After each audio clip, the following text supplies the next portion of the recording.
सड़कें हैं वो गोचर भूमि पे है, न कि गायें सड़कों पे है।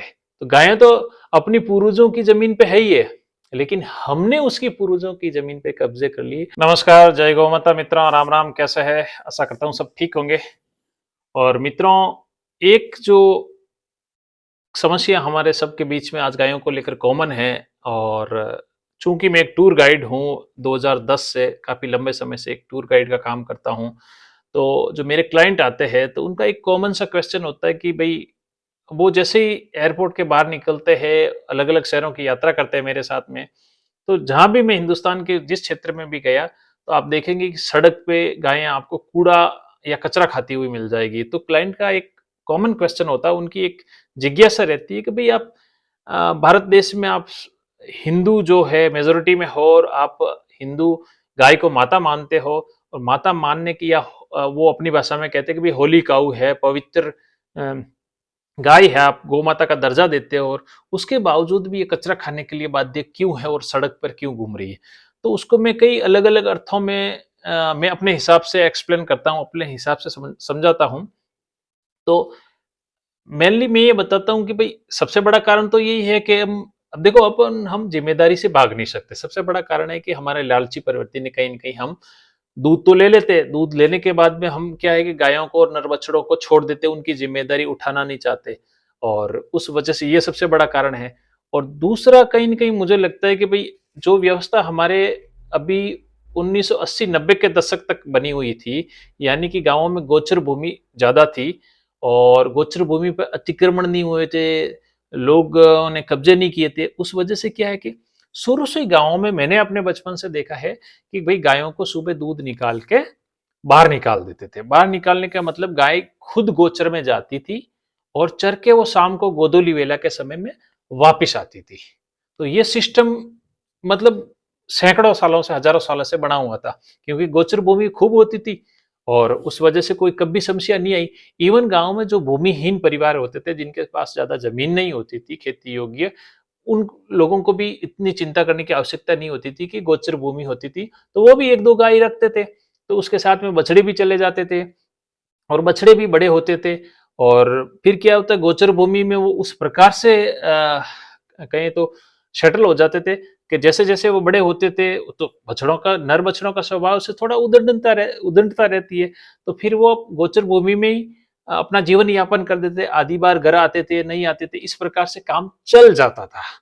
तो अब क्या है कि गोचर भूमि हो गई कम, कब्जे हो गए, और अब क्या है कि बहुत सारे गाँव में ये है कि कहने को तो गोचर भूमि है, लेकिन गाय का उस पे कोई हक भी नहीं है, क्योंकि हम लोगों ने दूसरे जानवर ज़्यादा पाल लिए मांस प्रोडक्शन के लिए, मांस यानी कि मीट के प्रोडक्शन के लिए भेड़-बकरी पाल ली। तो अब क्या, गोचर भूमियाँ जो होती थी, उनको अब चारागाह का नाम दिया जाने लगा। तो चारागाह तो सारे जानवरों के लिए हो गए, अब गोचर वो रही नहीं। तो इसमें भी कहीं न कहीं हमारी लालची प्रवृत्ति है। तो उस वजह से क्या है कि गाय तो, और अब क्या विकास हुआ, अब विकास को भी अपन दोषी इसलिए नहीं ठहरा सकते कि विकास तो एक सतत प्रक्रिया प्रक्रिया है, वो होनी ही होनी है। आप कब तक बचते रहोगे, और वो जीवन के लिए भी ज़रूरी है जैसे समय बदलता है। तो अब जैसे पहले सड़कें नहीं होती थी, बिल्डिंग्स नहीं होती थी, अब क्या है कि गाँवों से जो पॉपुलेशन है वो खेती को छोड़ के, पशुपालन को छोड़ के, वो क्या है कि शहरों की तरफ उन्मुख हुई।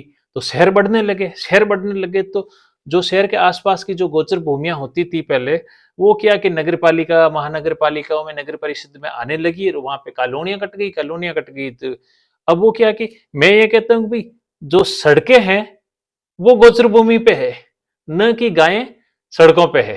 तो गायें तो अपनी पूर्वजों की ज़मीन पे है ही है, लेकिन हमने उसकी पूर्वजों की ज़मीन पे कब्ज़े कर लिए, हमने अतिक्रमण कर लिया, और हमने सड़कें बना दी और बिल्डिंग्स बना दी, तो गायें जाएगी कहाँ? तो गायों ने क्या कि नया सिस्टम एडॉप्ट कर लिया। अब वो क्या है, अब वहाँ पे पक्की सड़कें बन गई, हर जगह कंक्रीट के फर्श बन गए, तो अब वहाँ पे घास नहीं होती है, घास नहीं होती, तो अब क्या, लोग जो बायो कचरा डालते हैं, जो सब्जी के बचे हुए छिलके वगैरह है, या और भी कुछ डालते हैं, तो अब वो उस पे डिपेंडेंट रहने लगी, उस पे निर्भर होने लगी, तो वो खाने लग गई।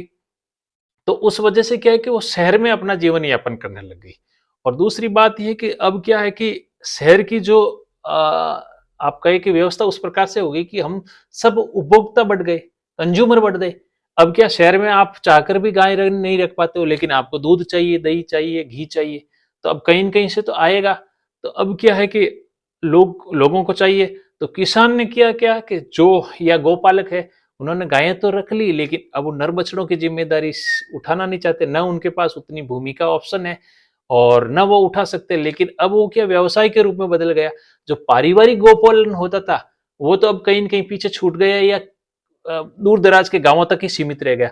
अब शहर के आसपास के गांवों में पारिवारिक गोपालन कहीं नहीं है, वो एक व्यवसाय का रूप ले चुका और व्यवसाय में नफा और नुकसान दोनों देखे जाते हैं। यानी कि जब तक आपको प्रॉफिट है तब तक ही वो व्यवसाय आप करोगे, वो बिजनेस करोगे, और जिस दिन से आपको नुकसान होगा तो उस दिन से आप उसको आगे कंटिन्यू नहीं रख पाओगे चाह कर भी। तो मुझे ये लगता है कि भाई जो शहर के आसपास की जो डेयरियां हैं वो व्यावसायिक है। तो उसमें क्या है कि व्यवसाय होगी, बिजनेस होगा, तो उसमें शोषण रहेगा ही। फिर वो गौ माता वाली वो उसमें वो लॉजिक और कहूँ तो वो भावना बिल्कुल कहीं न कहीं पीछे छूट जाती है और फिर उसमें कोई वो हिंदू या वो कुछ नहीं रह जाता। लोग क्या कि अपना प्रॉफिट देखते हैं और फिर क्या है, गाय जब तक दूध देती है जब तक ठीक है, नहीं दूध ड्राई होगी तो वो छोड़ देते हैं। गाय इवन दूध देती हुई गाय में भी मैंने देखी है, लोग सुबह दूध निकाल के वो छोड़ देते हैं, चारा डालना नहीं चाहते और वो दिन भर क्या कि शहरों में इतना जो ये छिलके वगैरह है, इतना कचरा प्रोड्यूस होता है, तो वो गायें उनके कचरों के आसपास आप देखेंगे जो डस्टबिन बड़े-बड़े होते हैं शहरों में रखे जाते हैं, उनके आसपास ही वो मंडराती हुई नजर आएगी। तो हालांकि इसके बहुत सारे अन्य कारण भी है।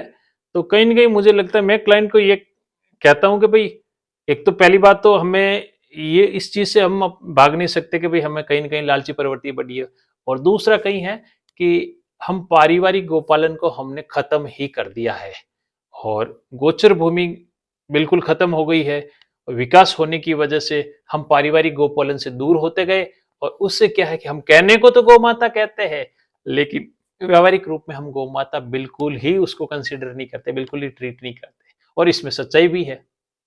तो आपके क्या विचार है इसके बारे में जरूर कमेंट बॉक्स में कमेंट करें, मुझे बताइए। धन्यवाद। जय गौ माता।